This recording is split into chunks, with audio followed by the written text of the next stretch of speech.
Department of Justice that any prosecutor that does something that's their leader is rigged. How do we protect those institutions? It is astonishing, their continued obedience to this con man, this convict. Our hearing in the Judiciary Committee today was delayed because they all had to pay obeisance to this guy.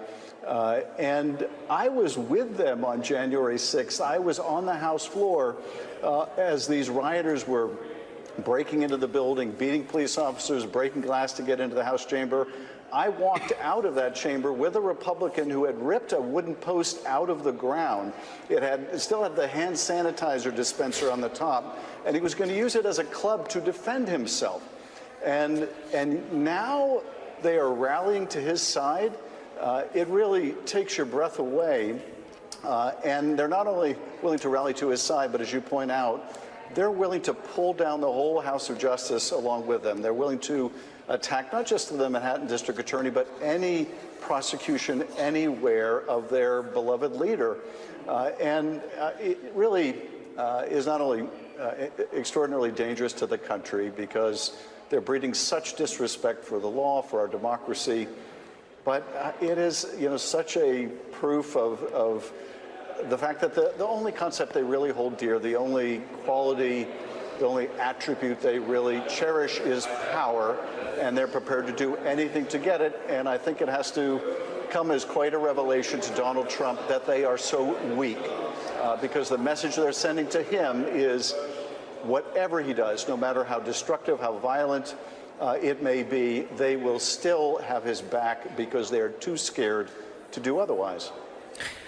Congressman, we sort of shorthand the cognitive distance from reality. I mean, J.D. Vance, we just played, describing himself as a never-Trumper. Lindsey Graham, we just played, saying, I'm out. I carried his golf bag for long enough. January 6th, I'm out. Mitch McConnell essentially referring him criminally, which is the work of the committee.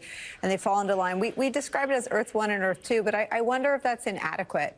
I wonder if we should more aggressively pursue the facts, even with people whose loyalty to Trump seems sort of locked in for them politically. I mean, it feels like we all need to re-examine everything that we do and the way we talk about it. I mean, the fact of the Department of Justice is that Merrick Garland prosecuted the sitting president's son. He faces the possibility of 25 years in prison. Democratic Senator Bob Menendez is also on trial. Other Democrats have been indicted and will stand trial. It's ludicrous. And you could argue that Merrick Garland certainly does oversee a department with two standards of justice for the deliberate and glacial pace with which criminal scrutiny fell Donald Trump. I mean, what is your sense as a candidate for the Senate about the pace and the aggressive nature of keeping the facts in front of the American people? Well, I think we have to continue to fight this fire hose of misinformation and disinformation. But the thing that is so striking to me also is these folks you just mentioned, they all know the facts. They understand the prosecution of the president's son. They understand the separation of a Manhattan District Attorney's office from a federal prosecution office, from the Department of Justice, from the president. They understand all that. They are just so willing to mislead, to gaslight the public in the service of their continued opportunity to be in the House or be in the Senate or maybe get another cabinet post or a cabinet post in a future Trump administration. They're willing to essentially promote this completely fact-free counter-narrative, and we continually have to do battle with it because there remain enough Americans out there who are undecided, not sure what to make of these competing narratives that may decide this election. But what is so revealing is, in a way, less about Donald Trump, much more revealing about the people that work in this building and what they're really made of and what they really care about. And that may be the most shocking fact of all, that you could go from saying, I'm done with him, there are better ways to deal with him, as in prosecution, to this terrible show that we saw today, where they're all reinventing themselves, all reimagining themselves, all essentially swearing their fealty to him once again. Says a lot about them, maybe more about them than it does about Donald Trump. Congressman, this is Vaughn Hilliard here in New York with Nicole. A question for you, because today it was indicated that Alvin Bragg, as well as Matthew Colangelo from the DA's office, they intend to cooperate with the invitation to come before the committee on July 12th to testify. This would be the day after the sentencing of Donald Trump here in New York. What should folks, this will be public to our understanding, what should folks anticipate coming out of that hearing with those two? Well, and here's another sharp contrast for you. The same chairman of the Judiciary Committee demanding that they appear failed to appear for his own subpoena. But nevertheless, in terms of what we can expect, I think we can probably expect that they're going to outline again how the Manhattan District Attorney's office operates, how they were not dictated in what charges to bring by the Justice Department, how it was their own independent decision, what role the jury played, how the judge was selected and that it was at random. I think they will do their best to fight that fire hose of disinformation. They're not going to get into sort of internal deliberations within the Manhattan DA's office. They shouldn't. Those are internal prosecutorial discussions. But I can imagine the Republicans trying to make hay of what they know is standard for a prosecution office in terms of what they discuss and what they don't discuss. But I would imagine they will. While my colleagues on the other side are taking the anti-woman stance of incentivizing abortions, I urge my colleagues to support this common sense amendment to not only follow the law, enforce the law, but to do so while protecting the most vulnerable, the unborn. And, Mr. Chair, I reserve. John One from Texas reserves. For what purpose does the gentleman from New Jersey rise? Mr. Speaker, I rise to claim the time in opposition to the amendment. Gentlelady is recognized. Thank you, Mr. Speaker.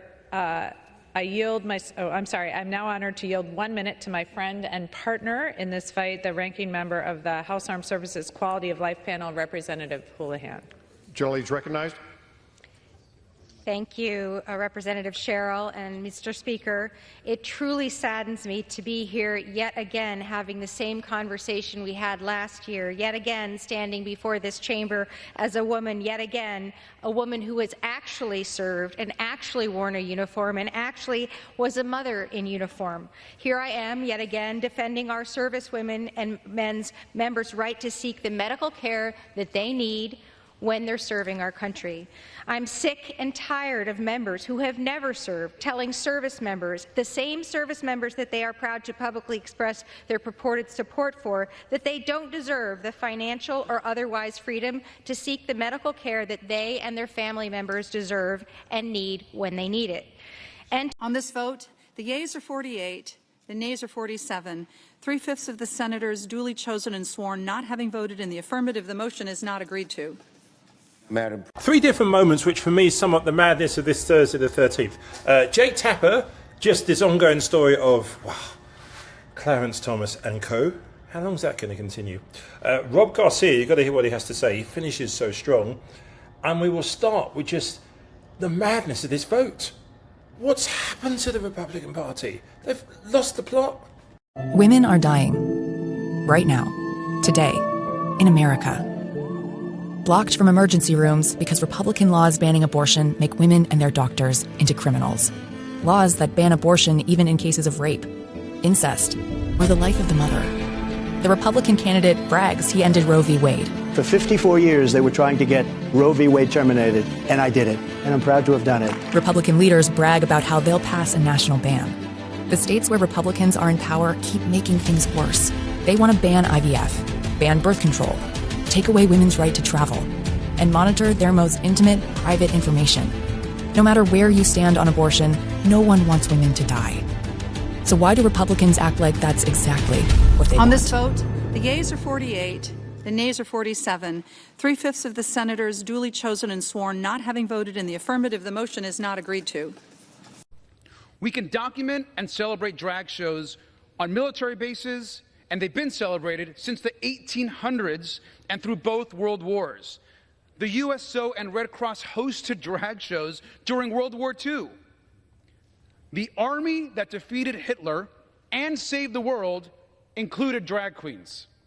Ronald Reagan starred in a movie called This Is the Army, a movie about World War II that featured 4 drag performances.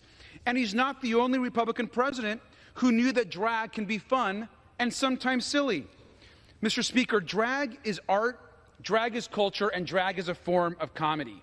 And drag is not a crime, and it's not pornography.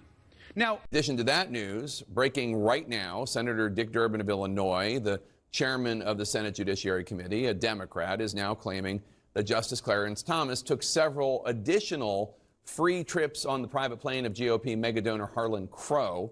Thomas traveled on Crow's private jet, Durbin says, during trips within the United States in 2017 and 2019 and 2021, as well as on a previously known 2019 trip to Indonesia, where Thomas and his wife Ginny stayed on Crow's mega yacht. Senator Durbin says Thomas did not disclose these additional trips on financial disclosure forms. This is one of those issues that I say has tripartisan support. Majorities of Republicans, Independents, and Democrats, apolitically speaking, support access to IVF.